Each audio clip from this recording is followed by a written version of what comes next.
Want to delete your yesplay account in 2025? This video will show you the simple steps to close your betting account. Let's dive in. First things first, directly deleting your yesplay account isn't typically done with a single click. You'll usually need to communicate your request to their customer support. Now, the most common and effective way to close your yesplay account is to send an email to their support team. You should compose a clear email stating your intention to delete your account and send it to support@yesplay.bet.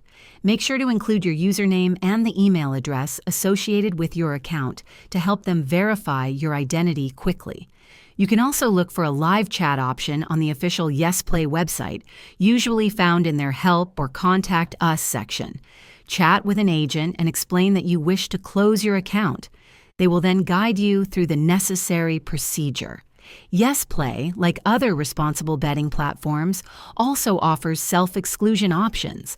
If you're looking to permanently close your account due to responsible gambling concerns, inquire about their self-exclusion policy. This is often a more stringent method to ensure you cannot reopen the account easily. Once you've submitted your request, the yesplay support team should review it and confirm the account deletion via email. Be aware that the process might take a few business days.